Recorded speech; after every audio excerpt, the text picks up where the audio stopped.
Allah subhanahu wa ta'ala eventually allowed them to enter into the Holy Land after 40 years. And Dawood alayhi salam establishes the state of Israel, the first Islamic state, and establishes Jerusalem as the capital of the first Islamic state. And he is succeeded by his son Sulaiman, Nabi Sulaiman alayhi salam.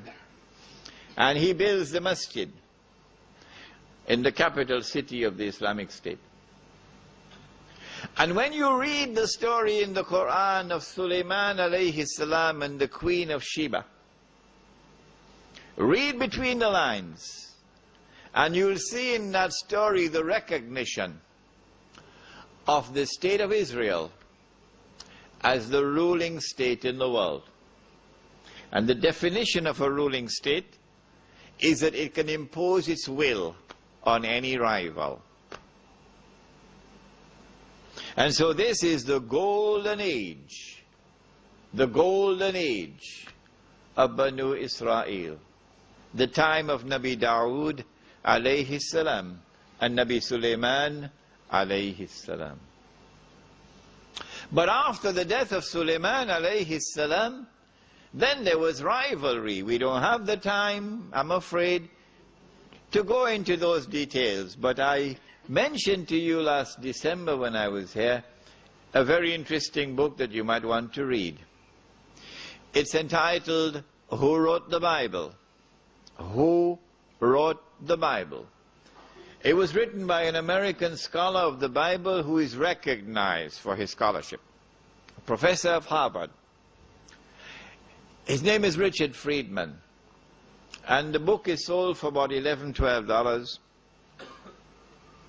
In that book, Richard Friedman exposes for you all the fraud in the Bible, in the Torah, the rewriting of the Torah so many times. He's able to identify this writer, he wrote this passage and that passage and that passage and that passage. And this second writer, he wrote this passage and this passage and that passage. By comparing the writing, the style of the writing. He also explains why this rewriting of the Torah takes place. Because of rivalry between the descendants of Harun alayhi salam and the descendants of Musa alayhi salam. One of the things which were rewritten, of course, concerns the... You don't mind my mentioning it? Huh? The prohibition of riba. You still don't mention? Don't mind? Allah subhanahu wa ta'ala had prohibited riba in the Torah. They changed the Torah. They rewrote it. The Torah now says, you can find it, go look in it, you'll find it, it's still there. It is haram for a Jew to lend money on interest to another Jew. Rabbi, can you tell me why? Answer, don't rip off your own brother. That's why. It is haram for a Jew to lend money on interest to another Jew. But it is halal, he can lend money on interest to those who are not Jews. It's called double standards. It's called double standards. And it stinks. Because of this change they've made in the Torah concerning riba, among other things, they have now violated the condition of righteous conduct. And so Allah subhanahu wa ta'ala responds to this. In Surah to Bani Israel, He refers to this as fasad. Fasad is corruption. This is the corruption of the word of Allah. لَتُفْسِدُنَّ فِي الْأَرْضِ مَرَّتَيْنِ وَقَضَيْنَا إِلَى بَنِي إِسْرَائِيلَ فِي الْكِتَابِ لَتُفْسِدُنَّ فِي الْأَرْضِ مَرَّتَيْنِ وَلَتَعْلُنَّ عُلُوًا كَبِيرًا. That we recorded it in the Torah, in the Zabur, in the Torah, that Banu Israel will commit fasad in the land, yani al-ardul muqaddasa, in the Holy Land, on 2 occasions. This is the first one. When the word of Allah is rewritten, corrupted. Allah subhanahu wa ta'ala responded to it by sending an army from Babylon. An army that worshipped the sun and the moon and the stars and idols. Ibadan lana, he says. And some Arabs have been saying to me, no, Imran, Allah will not refer to a people who are disbelievers as ibad. To which we respond with Surah Yasin, Ya hasratan ala al-ibad. Ya hasratan ala al-ibad. Ma ya'tihim min ayatin ila akhir al-ayah.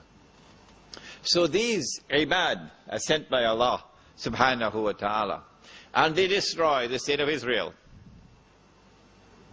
And they destroy the masjid. And they take Banu Israel into slavery in Babylon. And so now they're weeping by the rivers of Babylon. While they're out there in Babylon, however, a very important communication from Allah, which explains history, which explains politics, which explains the economy. And you're talking to someone who studied international relations, at the Graduate Institute of International Studies in Geneva, so I know something about the subject. Allah subhanahu wa ta'ala sends a prophet, Isaiah. He sends many other prophets, but this one in particular, to communicate a divine promise. What is the promise? That Allah was going to send a prophet to Banu Israel, who would be their prophet, and who would be known as Al-Masih, the Messiah, and who, when he comes, will rule the world from the throne of Dawood alayhi salam, with a rule which will be eternal. The throne of Dawood alayhi salam is the state of Israel. It is Jerusalem. And so when the Messiah comes, he will rule the world from Jerusalem. Which is why Mr. Bush is so anxious to attack Iraq. Yes. You don't understand, eh?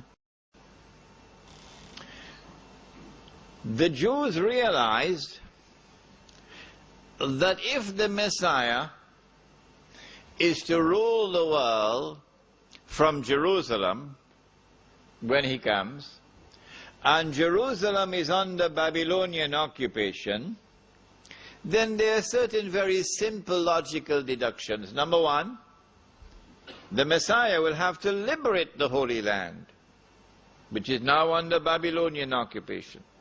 Number two, the Messiah will have to bring Banu Israel back to the Holy Land, not as tourists, but to reclaim it. Number three, the Messiah will have to restore the state of Israel in the Holy Land.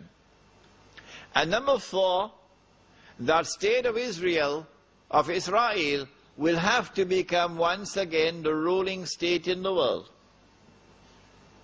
And then the Messiah can rule the world from Jerusalem, from the throne of Dawood alayhi salam. In other words, when the Messiah comes, he will have to bring back the golden age,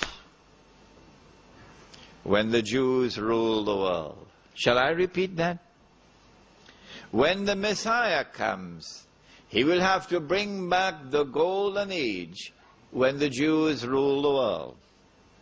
And so in the heart of every Jew, there is this absolute conviction that one day we will rule the world once again.